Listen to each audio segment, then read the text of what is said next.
we're sowing seeds now. And when you think about it, when we sow seeds and we put them into compost, we're giving that seed every chance to grow.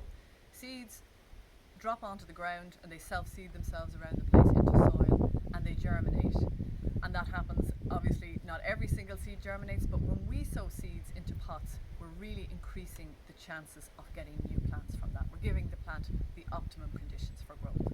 So this is the compost I use. It's Klausmann compost, and it's used by a lot of organic growers. I've been using it for years for all my vegetable and flower seedlings, and I find it's very reliable. The main qualities you're looking for in a potting compost is that it will hold on to water well, because we don't want our little seedlings to dry out. So for that reason, store your bag of compost once you've opened it in the shed. Don't leave it out where it's going to get soaking wet and then the sun is going to bake it dry. Keep it in the shed, and that way it will keep the quality of being able to hold on to water. So I have filled up this modular tray here.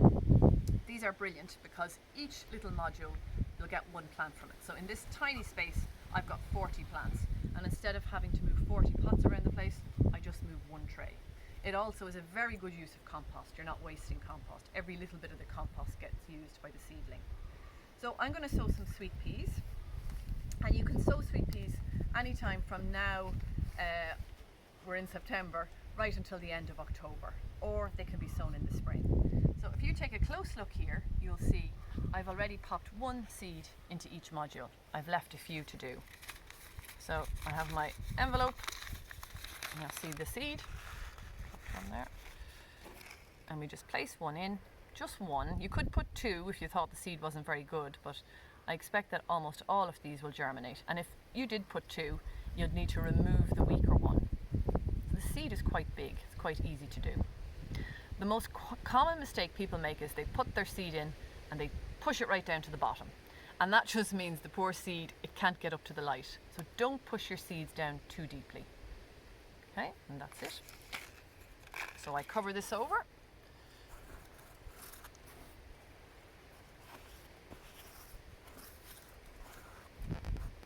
Give it a little tap, and of course my label. These are recycled margarine labels. I'm going to write sweet pea, the date, and I pop it in. Now you can water these with a watering can, because it's a nice big seed, or you can just place them into a tray of water and leave them for a few hours, and the water will get soaked up, and it means, especially with smaller seed, the seed doesn't get disturbed. I'll keep these outside. If it gets very frosty or very wet, I will move them into the cooler polytunnel over the winter months. These will be ready for planting out early next spring. You can of course sow them next March if that's easier, and this is exactly how you would do it. I also have a little tray here. This is one that has been recycled. Bedding plants were grown in this, and people often give me their old trays. So it's very easy to get a good collection of trays. This is cowslip seed. Now normally I sow the cowslip fresh, meaning the seed is green. I didn't get round to it this year. So this seed, you can see it's tiny, and there's little bits of husk. It's tiny seed. And I'm just going to sprinkle a little bit over the top. I've already done these two. And I don't even cover this seed. It actually needs a little bit of light to germinate. And cowslip will actually need the cold over the winter. Some seeds are like this. So if there's something that you want to grow, I do this myself. If I'm not sure, if I haven't grown it before, I Google it. I find out, does it need a bit of winter cold? What conditions does this seed like? When do you sow it? When do you save it? And with each plant you learn, and then you have that knowledge. So there's my cowslips, and again I'm definitely going to pop these in here because this seed is so small. If I was to water this, they could all get washed into the side. I put a label on it, and I'll keep this outside somewhere that is a little bit sheltered, but it won't be brought in at all over the winter. And hopefully next spring I'll have some little seedlings. So I just want to show you as well, I have one I made earlier.